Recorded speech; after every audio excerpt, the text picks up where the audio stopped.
형제들아, 우리가 너희에게 구하노니 너희 가운데서 수고하고 주 안에서 너희를 다스리며 권하는 자들을 너희가 알고 그들의 역사로 말미암아 사랑 안에서 가장 귀히 여기며 너희끼리 화목하라. 또 형제들아, 너희를 권면하노니 게으른 자들을 권계하며 마음이 약한 자들을 격려하고 힘이 없는 자들을 붙들어주며 모든 사람에게 오래 참으라. 삼가 누가 누구에게든지 악으로 악을 갚지 말게 하고 서로 대하든지 모든 사람을 대하든지 항상 선을 따르라. 항상 기뻐하라. 쉬지 말고 기도하라. 범사에 감사하라. 이것이 그리스도 예수 안에서 너희를 향하신 하나님의 뜻이니라. 성령을 소멸하지 말며 예언을 멸시하지 말고 범사에 헤아려 좋은 것을 취하고 악은 어떤 모양이라도 버리라. 평강의 하나님이 친히 너희를 온전히 거룩하게 하시고 또 너희의 온 영과 혼과 몸이 우리 주 예수 그리스도께서 강림하실 때에 흠없게 보존되기를 원하노라. 너희를 부르시는 이는 미쁘시니 그가 또한 이루시리라. 형제들아, 우리를 위하여 기도하라. 거룩하게 입맞춤으로 모든 형제에게 문안하라. 내가 주를 힘입어 너희를 명하노니 모든 형제에게 이 편지를 읽어주라. 우리 주 예수 그리스도의 은혜가 너희에게 있을지어다. 아멘. 이 시간에는 우리 마지막 권면이라는 제목으로 함께 말씀을 나누고자 합니다. 권면이라고 하는 것은 내가 누군가가 잘 되고 앞으로 더 좋은 일만 가득하기를 원하는 마음으로 하는 것을 권면이라고 합니다. 예를 들어서 이미 군대에 다녀온 자로서 군 입대를 앞두고 있는 청년에게 군생활 가운데에 어떻게 하면은 이로운지 또 군생활을 잘 할 수 있는지 얘기해 주는 것, 이것을 권면이라고 합니다. 여성분들도 마찬가지입니다. 이미 임신과 출산을 경험했기 때문에 앞으로 출산을 앞두고 있는 분들에게 어떻게 준비하고 건강을 어떻게 관리해야 하는지 미리 알려주는 것을 권면이라고 합니다. 즉, 누군가가 더 잘 되고 잘 되었으면 좋겠다라는 마음을 가지고 하는 것을 권면이라고 합니다. 오늘 읽은 말씀에 등장하는 사도 바울도 마찬가지였습니다. 사도 바울은 데살로니가 교회를 향하여서 권면의 말을 이어가고 있습니다. 데살로니가 교회는 말 그대로 데살로니가 지역에 세운 교회입니다. 잘 알고 있듯이 사도 바울은 하나님을 만나 변화되었습니다. 그가 변화되고 열심히 복음을 전하는 가운데에 데살로니가 지역에 가서 복음을 전하였고 그곳에 수많은 사람들이 예수님을 믿어서 세운 교회가 데살로니가 교회였습니다. 즉, 바울이 직접 복음을 전하고 세운 교회, 개척한 교회가 데살로니가 교회였습니다. 바울은 한 곳에 머물러 있지 않고 계속해서 선교 여행을 떠났습니다. 비록 바울이 멀리 떨어져 있지만 자신이 직접 세운 그 데살로니가 교회를 향한 마음만은 애틋하고 너무나도 중요하였습니다. 그래서 사도 바울은 데살로니가 전서를 통하여서 그곳에 있는 성도들에게 편지 형식으로 말을 전하고 있습니다. 그러한 권면의 말 가운데는 첫 번째로 교회 공동체를 향한 하나님의 권면의 말씀을 언급하고 있습니다. 12절을 보면 너희 가운데서 수고하고 주 안에서 너희를 다스리며 권면하는 자들이라고 말씀하고 있습니다. 즉, 너희 가운데서 수고하고 봉사하는 자들이 있다. 오늘날로 말하자면은 교회의 리더들입니다. 그 리더들이 있기 때문에 그 리더들 안에서 하나님의 뜻에 순종하며 나아갈 것을 말씀하고 있습니다. 세상 가운데에서는 리더를 뽑을 때에 스펙을 봅니다. 공부를 많이 했거나 아니면 돈이 많거나 경험이 많거나 이제 그런 거를 가지고 사람을 뽑습니다. 똑같이 대기업에 이력서를 넣어도 스펙이 더 좋은 사람을 뽑게 되어 있습니다. 하지만 교회 일은 다릅니다. 교회에서 하나님의 일을 하고 봉사하는 자들에게 중요한 것은 무엇이겠습니까? 바로 하나님을 향한 온전한 믿음입니다. 희생과 헌신입니다. 그러한 자들이 하나님을 위하여서, 몸된 교회를 위하여서 온전히 쓰임받을 수 있습니다. 하나님은 외모를 보지 않으시고 사람의 마음의 중심을 보시기 때문입니다. 예수님이 부르신 12명의 제자들도 마찬가지였습니다. 그들을 보면은 지극히 평범한 사람들이었습니다. 베드로는 바다에 나가서 그물을 내려서 물고기를 잡는 어부였고, 마태는 세금을 걷는 세리였습니다. 심지어 세금을 걷어서 나라를 위해 사용하는 것이 아니라 로마에 바치기도 하였습니다. 하지만 주님께서는 평범한 사람들을 부르셔서 특별한 하나님의 사명을 허락하여 주었습니다. 베드로는 배와 그물을 버려두고 즉시 주님을 따라 순종하며 나아갔습니다. 이처럼 주님을 따른다고 하는 것은 믿음의 자세이고 온전히 따르는 삶의 변화입니다. 바로 이렇게 주님을 따르는 자들, 리더들을 통하여서 주님의 몸된 교회가 온전히 세워져야 합니다. 그런데 13절 하반절을 보면 이 리더들 가운데에서 서로 너희끼리 화목하라 라고 말씀하고 있습니다. 화목하라, 즉 서로 싸우거나 다투지 말고 양보하고 이해하고 격려해라 라고 화목할 것을 말씀하고 있습니다. 즉 내가 볼 때는 저 사람이 조금 마음에 안 들고 내가 볼 때는 조금 미운 감정이 있어도 하나님의 사랑 안에서 서로 사랑할 것을 권면하고 있습니다.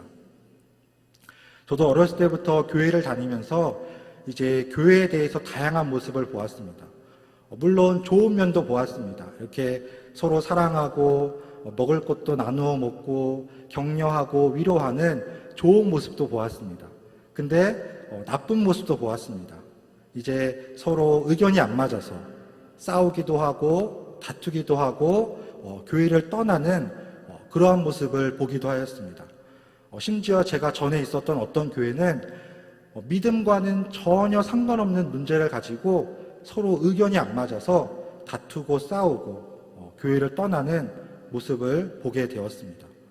예를 들어서 교회 확장 공사라든지 건축이라든지 아니면 인테리어 디자인이라든지 믿음과는 신앙과는 전혀 상관없는 그러한 문제를 가지고 서로 싸우고 다투는 것입니다. 이것은 결코 하나님이 보시기에 기뻐하는 삶의 모습이 아닙니다. 사도 바울 당시에 세운 데살로니가 교회도 마찬가지였습니다. 사도 바울은 그 교회를 향하여서 서로 화목하라라고 말씀하고 있습니다. 어떠한 다툼이나 싸움이 있었는지 정확하게 기록하고 있지는 않지만 어쨌든 화목하는 것이 주님의 몸된 교회입니다. 여러분이 지금은 매우 잘 지내고 있습니다. 서로 싸우거나 다투거나 그러한 삶은 없습니다. 하지만 앞으로의 일은 아무도 모르기 때문에 그러한 일이 혹시라도 있다면은 서로 화목하고 이해하고 용서하는 그러한 삶이 되시길 바랍니다. 두 번째로 사도 바울은 교회 안에 있는 연약한 자들을 돌봐야 한다라고 말씀하고 있습니다. 오늘 본문 우리 14절을 다 함께 읽도록 하겠습니다. 5장 14절 말씀입니다. 시작. 또 형제들아 너희를 권면하노니 게으른 자들을 권계하며 마음이 약한 자들을 격려하고 힘이 없는 자들을 붙들어주며 모든 사람에게 오래 참으라. 아멘. 게으른 자들을 권계하고 마음이 약한 자들을 격려하고 힘이 없는 자들을 붙들어주라 라고 말씀하고 있습니다. 교회 안에 이러한 사람들이 없겠습니까? 게으른 자나 마음이 연약한 자나 힘들어하는 자가 없겠습니까? 당연히 있을 수밖에 없습니다. 누구나 다 아픔이 있고 어려움이 있고 사정을 가지고 있기 때문입니다. 세상에 문제가 없는 사람이 없습니다. 저도 최근에 갑자기 허리가 아파서 수술을 할지 아무도 알 수 없었습니다. 물론 그 일 자체는 안타까운 일이지만 그 일을 통하여서 우리 성도님들의 사랑을 다시 한번 깨닫게 되었습니다.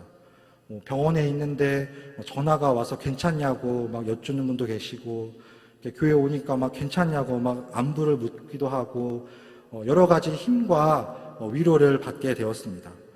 또 많은 분들이 이렇게 면회를 와서 너무나도 좋았는데, 특별히 우리 청년들이 면회를 와서 제가 더 큰 힘을 얻게 되었습니다. 그때가 마침 주일이었는데 제가 병실에 있다 보니까 교회를 갈 수가 없었습니다. 그래서 온라인 유튜브로 예배를 드리고 있었습니다. 근데 6인 병실이다 보니까 막 크게 찬양하고 기도할 수가 없었습니다. 그래서 안타까운 마음이 있었는데 갑자기 전화가 와서 내려오라는 것입니다. 지금 병원 밑에 있으니까 내려오라고 해가지고 1층에 내려가서 우리 청년들을 만났던 그러한 기억을 가지고 있습니다. 그렇다고 해서 제가 면회를 오신 분들만 감사하고 그렇지 않은 분들은 서운하다, 그러한 말이 전혀 아닙니다. 그러한 말이 아니고 계속해서 위로의 말씀을 전해주고 또 여러 가지 도움의 손길을 주셔서 너무나도 이렇게 감사한 마음을 가지고 있습니다. 심지어 어떤 성도분들은 이렇게 물어보면서 자기는 2번이나 허리를 수술했다라고 고백하였습니다. 심지어 어떤 분은 허리를 3번이나 수술했다고 하는 것입니다.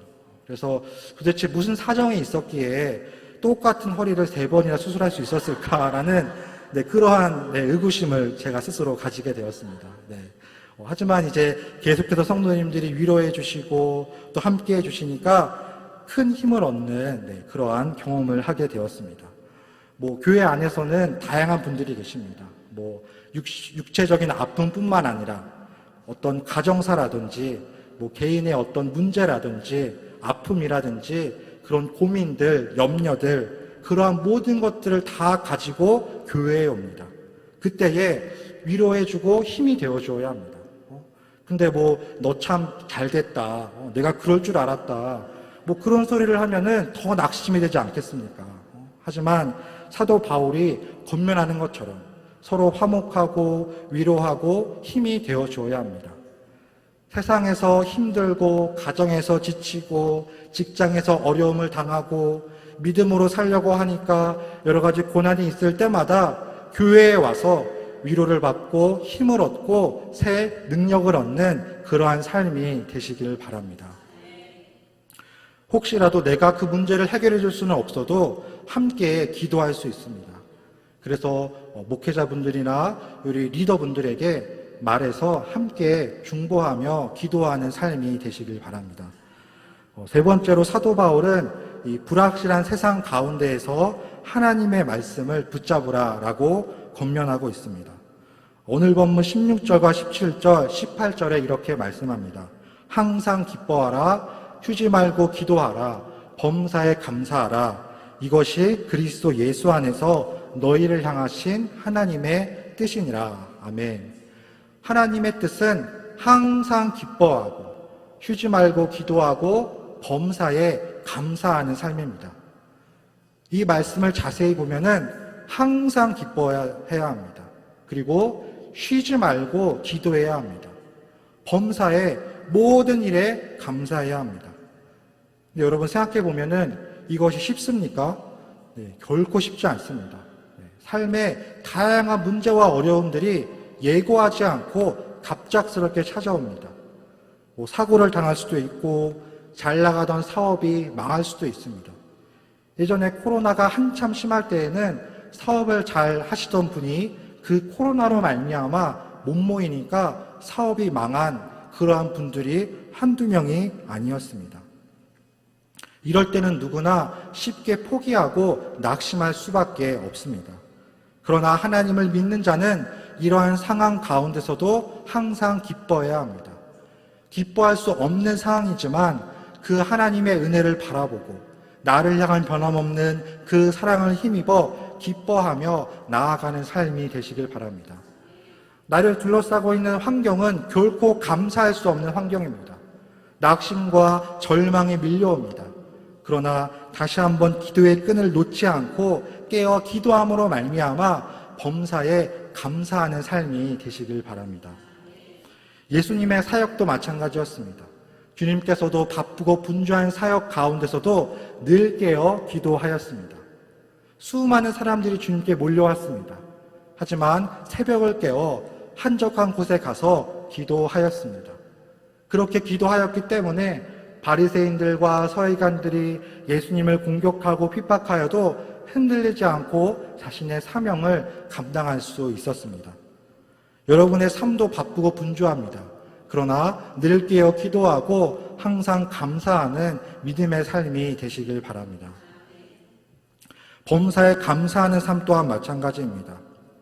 예수님께서 수많은 병자들을 고쳐주었습니다. 그 중에서는 나병 환자들도 있었습니다. 나병은 그 당시에 피부병입니다. 그 피부병을 고칠 수 없었습니다. 그리고 피부병에 걸린 사람들을 적대하고 멀리하고 죄인 취급하는 그러한 사회적 문화를 가지고 있었습니다. 그래서 나병에 걸린 사람들은 항상 숨어 지내야만 했습니다. 하지만 지푸라기라도 잡는 심정으로 예수님께 나아왔습니다. 그리고 자신들의 병을 고쳐줄 것을 간구하였습니다. 그때 주님께서는 제사장에게 가서 너희의 몸을 보이라 라고 말씀하였습니다. 그 10명의 나병 환자들은 순종하는 마음으로 제사장에게 가고 있었습니다. 근데 가는 그 순간에 자신들의 병이 고침을 받게 되었습니다. 너무나도 기쁘고 감사한 일이었습니다. 그런데 몇 명만 주님께 나와 감사를 표현하였습니까? 단 한 사람만, 오직 그 한 사람만이 예수님께 나와서 감사를 표현하였습니다. 주님께서 묻습니다. 나머지 9은 어디 있느냐? 10명이 다 깨끗함을 받지 않았느냐? 그 9은 왜 보이지 않느냐? 라고 질문합니다. 하지만 나머지는 다 뿔뿔이 흩어지고 다 제각기 갈 길을 갔습니다.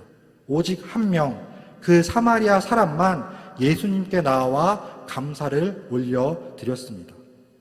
자신의 병을 고침받았기 때문에 감사하는 것은 매우 당연합니다.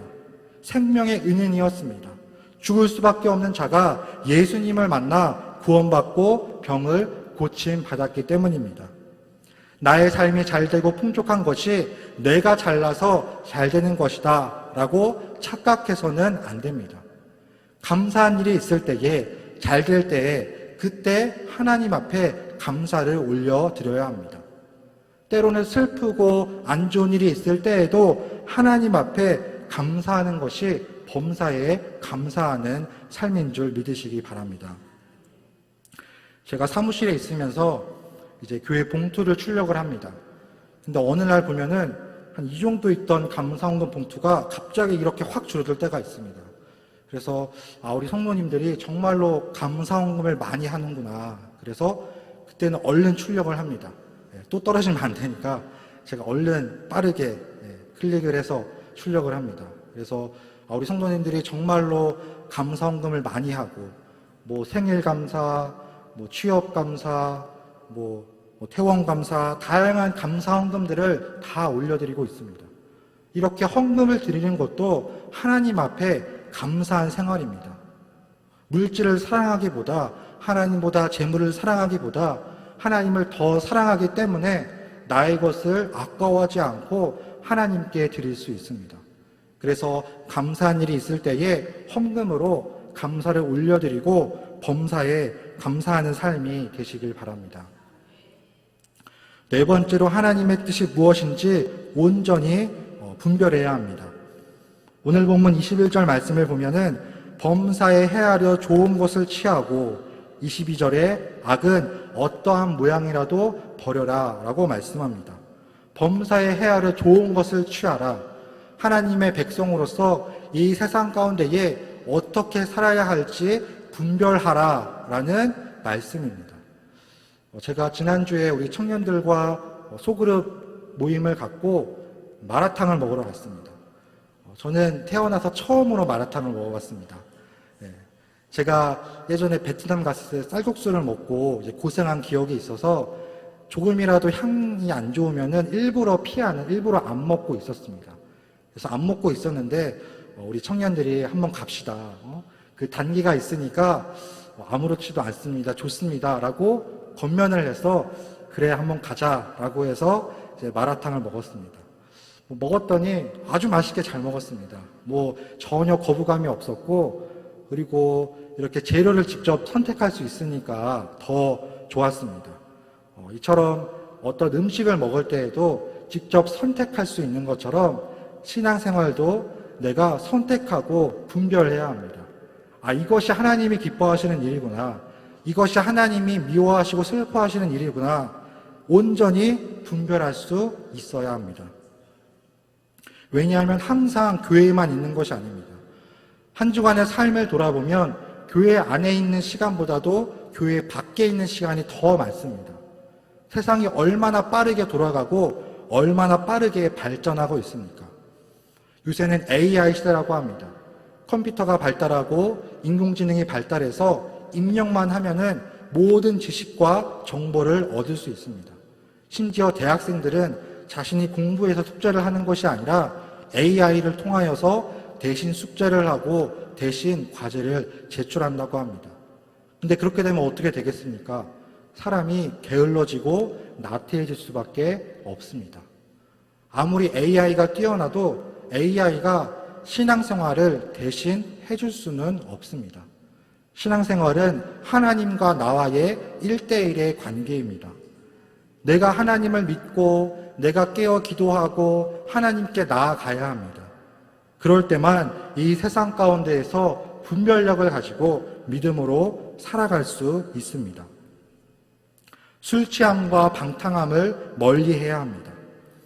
요새는 젊은 사람들 가운데에 카드로 점을 본다고 해서 그런 타로점을 보러 가는 사람들도 있는데 그러한 모든 미신적인 행위들을 멀리해야 합니다.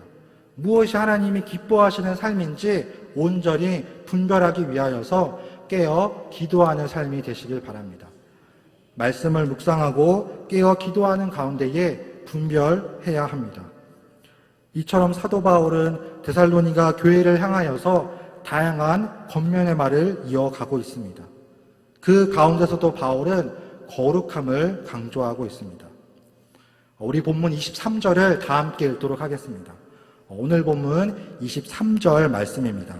시작. 평강의 하나님이 친히 너희를 온전히 거룩하게 하시고 또 너희의 온 영과 혼과 몸이 우리 주 예수 그리스도께서 강림하실 때에 흠없게 보존되기를 원하노라. 아멘. 너희의 온 영과 혼과 몸이 예수 그리스도께서 강림하실 때에 온전히 보존되기를 원하노라 라고 권면합니다. 즉 주님이 다시 오실 때까지 그리고 내가 영원한 천국에 들어가기 전까지 나의 혼과 영과 몸을 온전히 보존하라 라고 말씀하고 있습니다. 즉 나의 혼과 영과 몸을 보존하라, 거룩하고 구별된 삶을 살아야 합니다. 하나님께서 여러분들을 부르신 목적과 이유는 이 땅 가운데에서 거룩하고 구별된 삶을 살게 하기 위함입니다. 그런데 어떤 분들은 거룩하게 살아야 합니다. 거룩하게 삽시다 라고 권면을 하면은 왠지 거룩한 삶은 나와는 전혀 다른 이야기라고 착각을 하기도 합니다.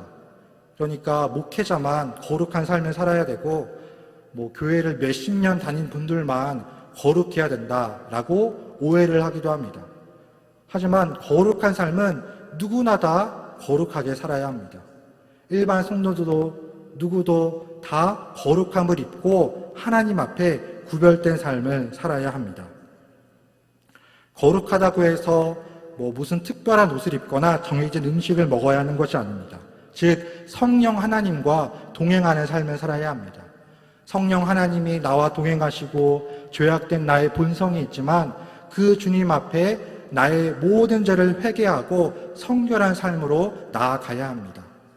여전히 세상에는 수많은 유혹이 있습니다. 수많은 우상이 있습니다. 그 세상 가운데 사는 동안에 하나님을 믿는 한 사람으로서 세상의 죄악과 우상에 빠지지 않고 거룩하고 구별된 삶을 살아야 합니다. 내가 주님을 믿기 전에 지었던 모든 죄악들, 그러한 모든 죄악들을 벗어버리지 못하고 똑같이 그러한 죄를 짓고 있다면 하나님 앞에 회개하며 나아가시길 바랍니다. 거룩하신 하나님은 죄악된 본성과 함께할 수 없습니다. 죄가 없고 흠이 없고 완전하신 하나님 앞에 나의 모든 죄를 회개해야 합니다. 그 주님의 십자가의 보혈을 의지하여서 모든 죄를 회개하고 용서받고 거룩한 삶으로 나아가시길 바랍니다. 또한 하나님을 온전히 예배하는 것 자체가 거룩한 삶입니다.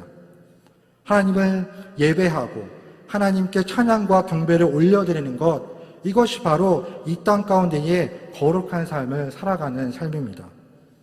구약 성경에 등장하는 이스라엘 백성들도 마찬가지였습니다. 그들은 매우 인구가 작고 연약한 자들이었습니다. 전쟁에 나가서 싸움을 잘하는 것도 아니었고, 나라가 큰 것도 아니었고, 먹을 양식이 풍족한 것도 아니었습니다. 지극히 연약한 자들이었습니다. 그러나 하나님은 그러한 이스라엘 백성을 선택하셔서 전쟁에서 승리하게 하시고, 먹을 양식을 허락하시고, 굳건히 하나님의 나라를 세워갔습니다. 바로 그 하나님을 믿음으로 말미암아 범사에 잘되고 축복을 받는 은혜를 누리게 되었습니다. 하나님을 온전히 믿음으로 말미암아 거룩하고 구별된 삶이 되시길 바랍니다. 그래서 하나님 안에서 축복과 은혜를 누리고 하나님의 사랑을 깨닫고 이 땅 가운데에서도 그 은혜와 사랑으로 늘 믿음으로 승리하는 삶이 되시길 바랍니다. 그런데 여전히 세상 가운데에는 우상과 방탕과 음란함이 있습니다. 이스라엘 백성들도 다른 이방 신들과 우상과 방탕함이 있었습니다. 그래서 이스라엘 백성들은 하나님을 믿는 자들로서, 선민으로서 그 십계명을 지키고 거룩하게 살 의무를 가지고 있었습니다. 그렇게 거룩하게 살 때에 구별된 삶으로 나아갈 수 있습니다. 오늘날에도 이렇게 거룩하게 살려고 하면은 꼭 방해하는 세력이 등장합니다. 바로 악한 사탄 마귀입니다. 이 악한 사탄 마귀는 태초에 아담과 하와를 무너뜨리고 선악과를 먹게 함으로 말미암아 죄를 범하게 하였습니다. 태초에 하나님이 창조하신 세상은 모든 것이 조화롭고 아름다운 세상이었습니다. 그러나 그 사탄의 유혹으로 말미암아 죄가 들어오고 원죄가 생기고 죄와 저주 아래 놓이게 되었습니다. 그 죄로 말미암아 모든 사람이 사망에 이르게 되었습니다. 그러나 예수 그리스도의 십자가의 보혈, 그 은혜로 말미암아 주님을 믿는 자들은 영원한 생명, 구원을 얻을 수 있었습니다. 그 영원한 생명 대신 주님을 바라보고 마음 가운데 영접하는 삶이 되어야 합니다. 사도 바울은 이처럼 데살로니가 교회를 향하여서 다양한 겉면의 말을 이어가고 있습니다. 그 당시 데살로니가 교회는 매우 상황이 좋지 아니하였습니다. 외부적으로 큰 핍박과 박해가 있었습니다. 예수님을 믿는다는 이유 하나만으로 붙잡혀 가기도 하고 감옥에 갇히기도 하고 매를 맞고 고문을 당하기도 하였습니다. 심지어 순교의 자리까지 나아가기도 하였습니다. 그러나 그러한 어려운 환경 가운데서도 포기하지 말고 하나님을 믿을 것을 권면하고 있습니다. 오늘날도 마찬가지입니다. 여러분을 둘러싸고 있는 환경, 고난, 그러한 것들은 쉽게 변하지 않습니다. 그러나 그리스도인들은 그러한 환경 가운데서도 믿음으로 살아가는 자들입니다. 여러분들을 향한, 나를 향한 하나님의 사랑과 은혜는 결코 변하지 않습니다. 그 변함없는 주님의 사랑과 은혜를 힘입어 항상 기뻐하고 휴지 말고 기도하고 범사에 감사하는 거룩하고 구별된 삶을 살아가는 모두가 다 되시길 주님의 이름으로 축복합니다. 기도하겠습니다.